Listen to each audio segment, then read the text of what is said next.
कहते हैं यदि सीखने की इच्छा हो तो इंसान हर जगह से शिक्षा ग्रहण कर लेता है।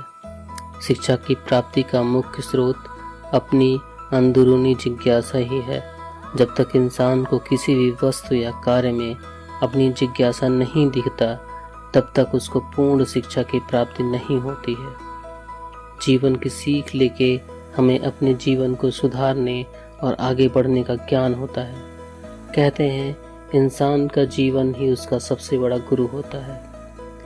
हमें जीवन की सीख जो मिलती है वही हमें असल मायनों में सब मुश्किलों को पार करके सफल बनना सिखाती है।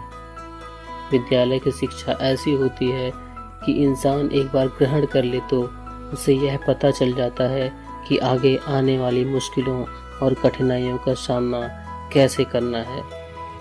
अब आइए आपको एक ऐसी कहानी सुनाता हूँ जो शायद आपको असल ज़िंदगी की सच्चाई समझने में सहायक साबित हो। एक व्यापारी जिसने जब अपने व्यापार का श्री गणेश किया था तब उसके पास कुछ भी नहीं था और अपने मेहनत और बुद्धिमत्ता के कारण जल्दी ही उसने बहुत पैसे कमाए और अपने शहर का सबसे प्रसिद्ध व्यापारी बन गया। अब उसके अंदर घमंड ने प्रवेश कर लिया था। जहाँ पहले वह सभी से बड़ी विनम्रता के साथ बात करता था, अब उसकी हर बात में अकड़ होती थी। यह सब देखते हुए जो जमीर वाले व्यापारी थे उन्होंने उस व्यापारी के साथ व्यापार करना बंद कर दिया। जो बचे हुए व्यापारी अब भी व्यापार कर रहे थे वह अव्वल दर्जे के चापलूस थे। उनके काम करने का एक ही लक्ष्य था, वह उस व्यापारी की चापलूसी कर उससे उधार माल लेते थे। समय इसी तरह चलता रहा और वह व्यापारी दिवालिया होने के कगार पर आ गया। जब उसे इस बात का एहसास हुआ तब तक बहुत देर हो चुकी थी। वह इतना गरीब हो चुका था कि जितना कि वह व्यापार शुरू करते समय भी नहीं था। उसके सामने जिंदगी का वह मंच था जहां उसे सब कुछ शून्य से आरंभ करना था और कोई होता तो शायद हिम्मत हार जाता, परंतु वह एक बार फिर से तैयार था अपना वह साम्राज्य बनाने को जो वह खो चुका था। सबसे पहले उसने अपने कर्जदारों से किसी तरह पैसे निकलवाए, फिर छोटे स्तर पर अपना व्यापार जल्द ही शुरू किया। लेकिन इस बार उसे पहले से ज़्यादा मेहनत करनी थी।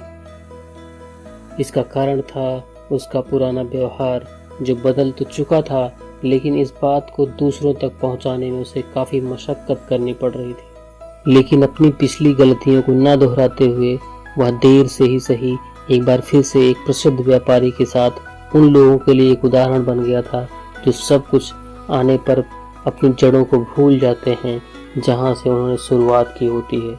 जैसे जैसे इंसान रूपी वृक्ष ऊपर की ओर बढ़ता है उसे अपनी मजबूती बनाए रखने के लिए अपनी जड़ों को भी नीचे तक पहुंचाना पड़ता है, अर्थात उसे अपनी विनम्र स्वभाव बना कर रखना पड़ता है। नहीं तो वक्त की तेज आंधियाँ उसे उखाड़ फेंकती हैं और दोबारा अपना अस्तित्व बनाने के लिए उसे पहले से अधिक संघर्ष करना पड़ता है। ये सब लिखते हुए मुझे चाणक्य के ये वचन याद आ गए, अगर सीखना है तो दूसरों की गलतियों से भी सीखो। स्वयं गलतियां करके सीखने के लिए आपकी उम्र कम पड़ जाएगी। दोस्तों, उम्मीद है इस कहानी से आपने कुछ न कुछ जरूर सीखा होगा। अब आप अपने विचार हमें अवश्य बताएं, हमें आपकी प्रतिक्रियाओं का इंतजार रहेगा। धन्यवाद।